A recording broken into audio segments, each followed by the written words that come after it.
I am Austin Bernard, and this is my film critique presentation.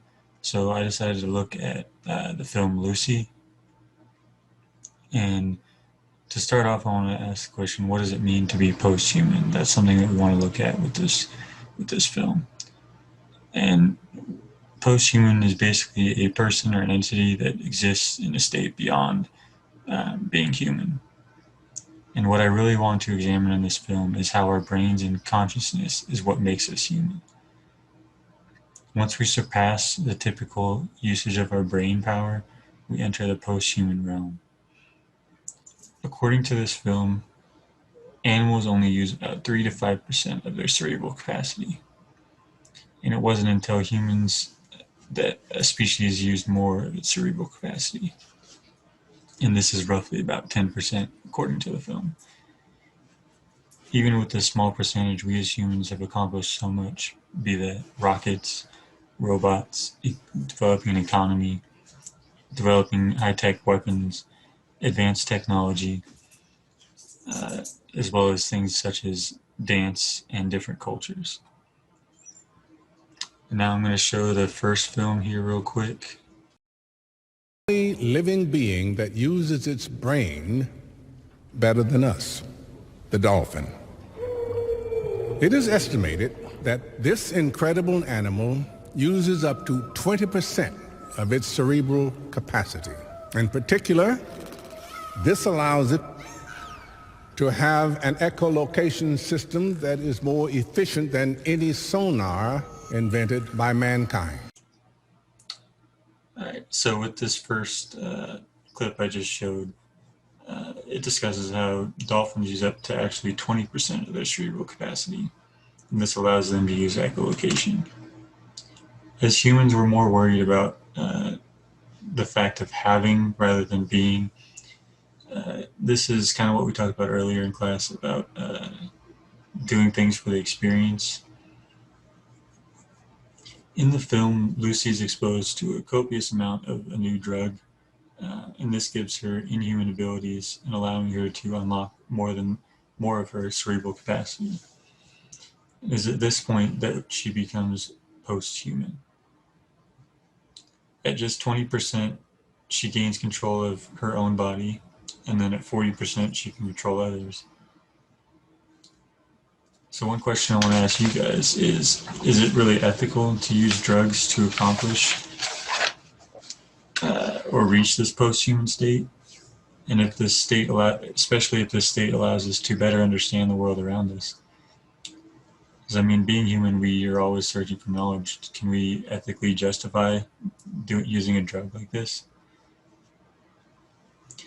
And now I'm going to show another clip and use that. Sounds are music that I can understand, like fluids. It's funny, I used to be so concerned with who I was and what I wanted to be, and now that I have access to the furthest reaches of my brain, I see things clearly and realize that what makes us us, it's primitive. They're all obstacles. Does that make any sense?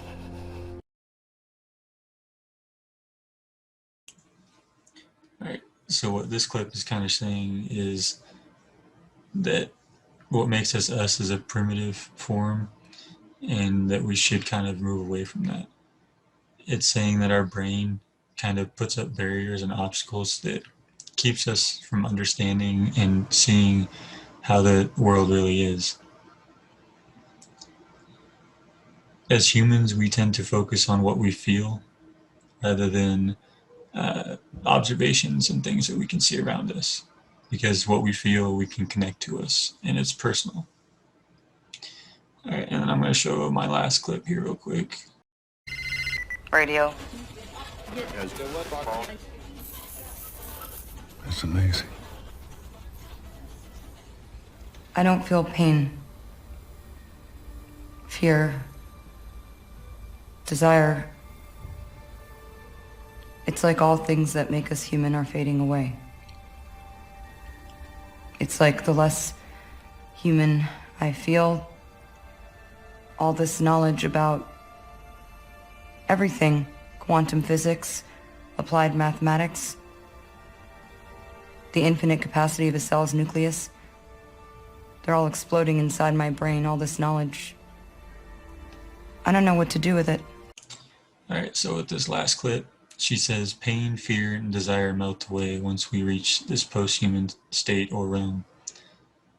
So what makes us human are these feelings and emotions, and these things start to fall away if we ever reach a post-human state.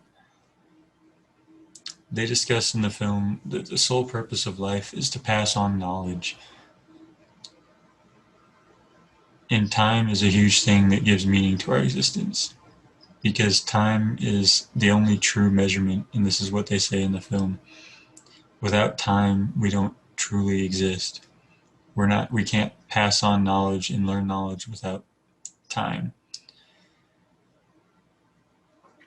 I think one thing that I really want to talk about too is the whole title of the movie and how that parallels with the first ape who started to develop and evolve human tendencies, who was also named Lucy. So I feel that's why they decided to make this movie, or title this movie Lucy, because this is another form of some species or humans bridging a gap into the next state.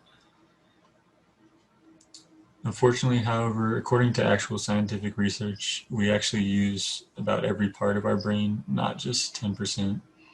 And the notion that we only use this 10% was a myth that was kind of propagated by science fiction and popular culture.